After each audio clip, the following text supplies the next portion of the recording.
Every year on Motorboat and Yachting, around about Christmas time, we try and test something a little bit different, something unique, something outside our normal remit. And this craft certainly fits the bill.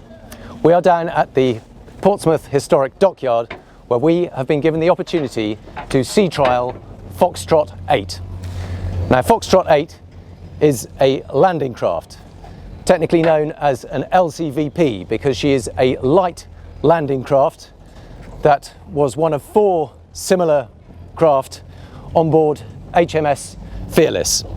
Now, she was built in 1960 by the Dorset Lake Boat Yard Company, and she served for the Royal Navy for many years, including, most importantly of all, during the Falklands War.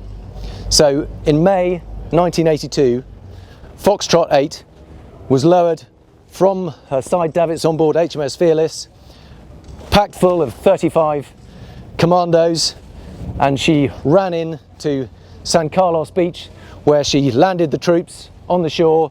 They then hiked across to Port Stanley and helped take the Falklands back for the UK. So she has a very, very proud naval history. But she's also a fascinating boat in her own right.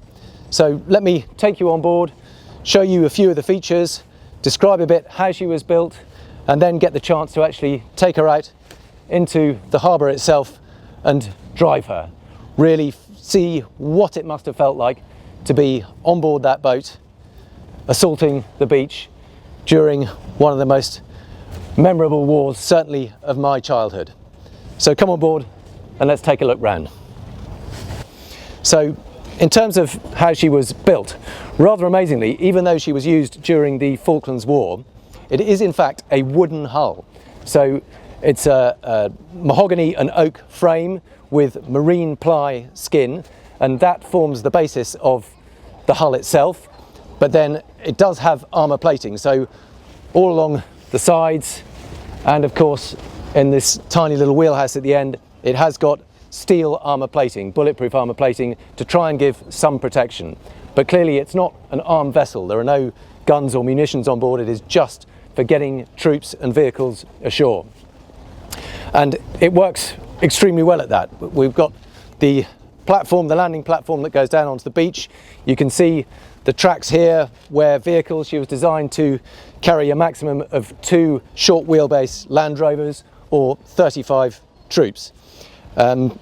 She, unlike some of the bigger landing craft, so there are larger landing craft that will actually land the tanks, this was just for the Land Rovers and troops. So rather than being in the stern of HMS Fearless, where there is a flooding dock, she was one of 4 craft slung off the side. So you can see the evidence of that. You've got these lifting points on both sides, then there's a big lifting point astern, and in fact right under here too. We'll show you that in a minute, but there is another lifting point under here. If Tiger here might just quickly help me if we can lift this up.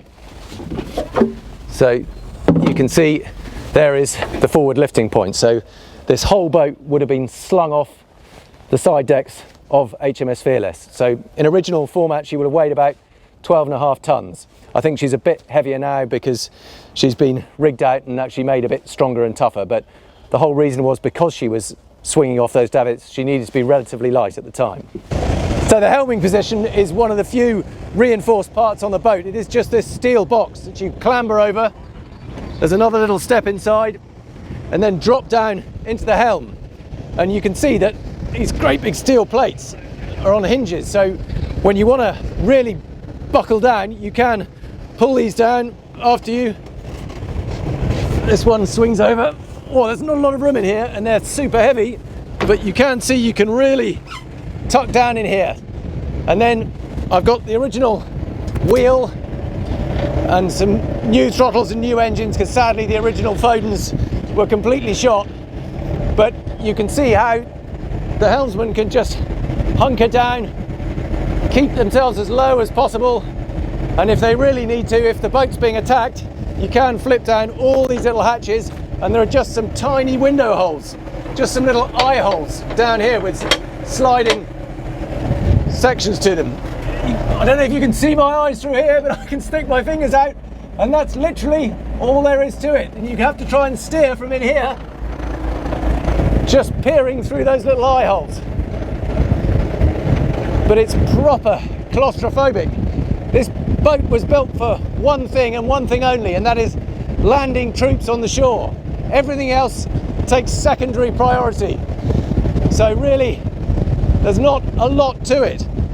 We've got these two big diesel engines with the propellers set inside some deep tunnels, because you need to be able to run up the beach without grounding the propellers. And even the propellers themselves are made of a special alloy, so that if you do bend them, they can literally be bent back on board the boat. So everything about it is designed to be simple, robust. But it's rather amazing that even in the Falklands War, where this boat featured, they were still effectively using wooden boats like this. This is the original wheel, and you can see it's got this pattern of wear on it and this lovely cord whipping around it. And actually, when you're at idle in neutral, it's quite light, but as soon as you put some load on it, it's really, really heavy. But it's remarkably maneuverable. There's less than 1.5 turns lock to lock, and it's got big old rudders right behind the propellers, so you get really good turning angle. You can turn it even in forward without even using the gears and the shafts. You can turn it in about 2 boat lengths. We can swing it really quickly. And if you use the gears as well, we'll keep that in forward and put that in astern, it will spin on the spot remarkably effectively. So although it's a heavy old beast and not a lot of performance, it is surprisingly manoeuvrable. And you can see we've got a rudder indicator here that just swings. You can see how quickly it swings from side to side. There's really very little movement. But it's original parts like this that make helming this boat such a remarkable experience. You can see all the old sort of rust and dings, and the weight of these steel hatches is absolutely immense. But then when your life relies on it, that's what matters. The rest of it is all pretty crude. They haven't put any attention at all to noise or vibration. It's all about getting the job done. And these little window hatches I was talking about earlier, it's literally just enough to put your eyes through them, one through each slot, and minimize any chance of being hit by bombs, bullets, shrapnel, whatever. You just hunker down, get to shore, get back to the ship as soon as you can. Originally she was fitted with a pair of Foden 6-cylinder diesel engines. Now we've got a pair of modern engines, but originally they had 120 horsepower each at the shaft. These ones are about 160 horsepower. And clearly it's not about performance. We've run them up to a maximum revs of about 2,200 RPM, and we got about 11 knots in total. There are no live fuel readings, but she's fitted with 2 50-gallon tanks. Clearly this is not a boat that you need big range on. You've just got to get the job done as quickly as you can. But you know what? It's a very special feeling to helm something like this. You can imagine what it must have been like in the Falklands War. This actual craft landed at San Carlos Beach in May 1982. And that particular strip was known as Bomb Alley back then, because clearly you were horribly exposed. The Argentinians were up there in their Mirage fighter jets and Exocet missiles flying around, and your job was to get the troops in, land them on hopefully an unopposed beach, and they could then hike their way across to take Port Stanley. So this boat did actually, this landing craft did take part in that assault. She got in, got out undamaged, but a lot of people didn't. And it's very emotive to think of what it must have been like. You feel so exposed, even here in Portsmouth Harbour, but what it must be like under cover of darkness or just as dawn was breaking, knowing that you're out there on the water being looked out for. The Argentinians would have been patrolling the skies looking for where that assault was going to happen. And it must have been a really terrifying moment for everybody on board. So this is where the troops would have sat on their way into the beach. You can see there are spaces here for seats and benches, but they would have been crouching down, trying to keep below the level of these armour-plated gunnels as they come in. And you can see what it must have felt like. You can't really see anything down here. You've got the big ramp blocking your view forward. You're too low to see anything over the side. You're just keeping your head down as you come into the sea, onto the shore. And then this wheel here controls the ramp, and you can see you let the brake off, and the weight of it takes it down of its own accord. It's spinning down, the ramp is lowering, and as we're coming into the shore, if you want to turn around and see what it looks like this way, you can see the troops would have moved forward.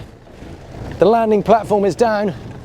We've got the beach in front of us, and obviously under an assault you would have come in at greater speed, try and get a little bit more distance up the beach. But in this case we're on a slipway, but we're not going to hit it too hard. But there is a reinforced steel plate under here. It's an almost flat hull. There's a very shallow V, and now you can hear the ramp grinding, and then you can just feel the hull come to a stop, and then you pile out onto the beach and start your assault. But that is what this boat is made for. There's this big old ramp on the front, lays down, and you can drive straight on and off with your Land Rover, or troops can pile straight onto the beach.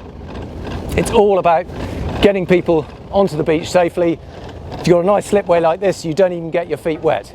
Clearly, on a sandy beach, slightly depends on the depth of the or the angle of the attack, but it's designed to be able to run up quite a steep beach and quite a shallow beach without grinding those propellers.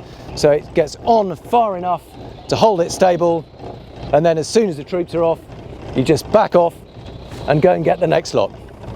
But this is where the really hard work comes in, because now you've got to wind up that ramp, and this takes some serious muscle work. So I've got a couple of people to help me here, but you can see how much effort that takes. It's gradually winding up. There are two steel cables that attach to the front loading ramp, and you can see with a couple of men on the handle, they grind it up, and then once it's fully raised, there's still a bit to go. It's proper hard manual labour, this. And then when you get it, there's a brake. You can see Tiger just locking that off with a brake, and then you come forward up to the ramp itself, and then there's a manual lock that latches on and holds it secure. There is a little window here, again properly heavy steel plate, but from when you're back at the helm, this is absolutely crucial, because when you're squatting down inside there, particularly if you've got all the hatches down, you've got a very limited angle of view, and this just enables you to get some kind of view through that ramp when you're coming into the beach. But it is properly heavy. I mean, I've got to really brace myself to lift that up.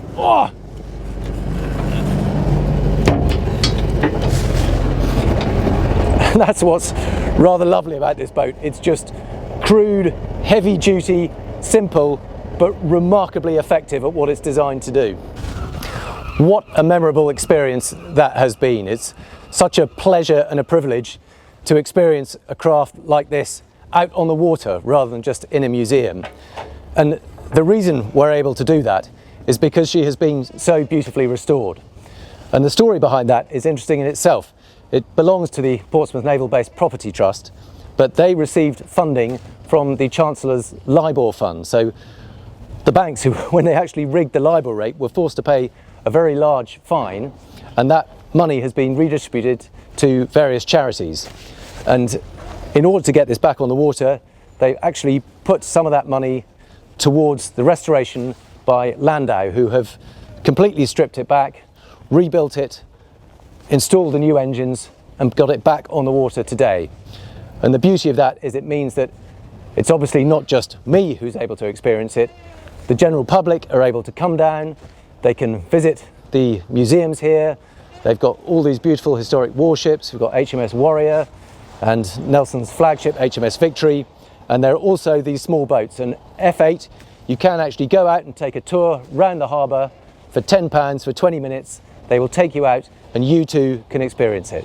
So thank you very much to the Portsmouth Naval Base Property Trust, to Landau and everyone else involved in the restoration that has made it possible for us and many more people to access this boat.